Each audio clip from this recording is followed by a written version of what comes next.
Hi അസ്സാം വലൈക്കും. പുതിയ വീഡിയോയിലേക്ക് എല്ലാവർക്കും സ്വാഗതം. ഞങ്ങളിപ്പോൾ ഈ ഒരു ഫോട്ടോയിൽ കാണുന്ന മഞ്ഞ കളറുള്ള ഡബിൾ പെറ്റലുള്ള അഡീനിയം അങ്ങനെ എവിടെയും പ്രോപ്പറായിട്ടൊന്നും കാണാത്തതാണ് ഈ ഒരു അഡീനിയം. ഇത് ഞാൻ ഓൺലൈനിൽ നിന്ന് 135 രൂപയ്ക്ക് ഞാൻ വാങ്ങിയിട്ടുണ്ടായിരുന്നു. അപ്പോൾ അതിൻ്റെ വിശേഷങ്ങളാണ് ഞാൻ ഇന്ന് നിങ്ങളോടുമായിട്ട് ഷെയർ ചെയ്യാൻ പോകുന്നത്. ഇത് ഞാൻ ഫ്ലിപ്കാർട്ടിൽ നിന്നാണ് വാങ്ങിയിട്ടുള്ളത്. ഈ ഒരു പിക്ചറാണ് അതിൽ കൊടുത്തിട്ടുള്ളത്. ഈ ഒരു പിക്ചർ കണ്ടിട്ടാണ് ഞാൻ വാങ്ങിയത്. പക്ഷേ എൻ്റെ കയ്യിൽ കിട്ടിയത് ഈ ഒരു ചെറിയൊരു പ്ലാന്റ് ആണ്.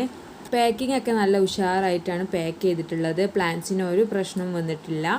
പക്ഷേ പ്ലാന്റ് പറ്റ ചെറുതായിപ്പോയി. അപ്പോൾ ഈ ഒരു പ്ലാന്റിന് മണ്ണൊക്കെ ഒഴിവാക്കി ഈ ഒരു പ്ലാന്റാണ് ഞങ്ങൾക്ക് കിട്ടിയിട്ടുള്ളത്. ഒരു 8 ലീഫ് ഉണ്ടാവും. തീരെ വണ്ണമില്ല. ചെറിയൊരു ബൾബാണ് ഇതിനുള്ളത്. അടുത്ത് നമുക്ക് ഈ ഒരു അഡീനിയം നടണം. അതിന് വേണ്ടിയിട്ട് ഞാൻ പോട്ട് മിക്സ് തയ്യാറാക്കിയിട്ടുണ്ട്. അതിന് കൂടുതലായിട്ട് മണലാണ് യൂസ് ചെയ്യുന്നത്. കുറച്ച് മണ്ണും കൂടുതലായിട്ട് മണലും പിന്നെ കുറച്ച് ചാണകപ്പൊടിയൊക്കെ യൂസ് ചെയ്യാം. നമ്മുടെ ചട്ടിയിൽ ഒരിക്കലും വെള്ളം കെട്ടി നിൽക്കരുത്. അങ്ങനെ കെട്ടി നിൽക്കാത്ത പോട്ട് മിക്സ് ആയിരിക്കണം നമ്മൾ തയ്യാറാക്കേണ്ടത്.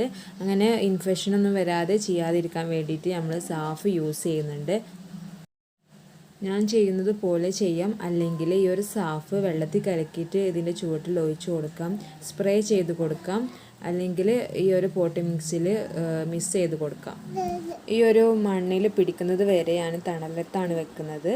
അപ്പോൾ ഒരാഴ്ച കഴിഞ്ഞ് നമുക്ക് വെയിലത്തേക്ക് എടുത്ത് മാറ്റാം. പിന്നെ ഹെൽത്തി ആയിട്ട് തോന്നുകയാണെങ്കിൽ നമുക്ക് ഇതിൽ പൂവ് വരുന്നതിന് വേണ്ടിയിട്ട് നമുക്ക് എല്ലുംപൊടി യൂസ് ചെയ്യാം. അതുപോലെ തന്നെ NPK 90-99 യൂസ് ചെയ്യാം. നിങ്ങൾ ഇപ്പോൾ കാണുന്ന അഡീനിയൊക്കെ ഞങ്ങൾ വിത്ത് മുളപ്പിച്ചുണ്ടാക്കിയ പ്ലാന്റ്സുകളാണ്.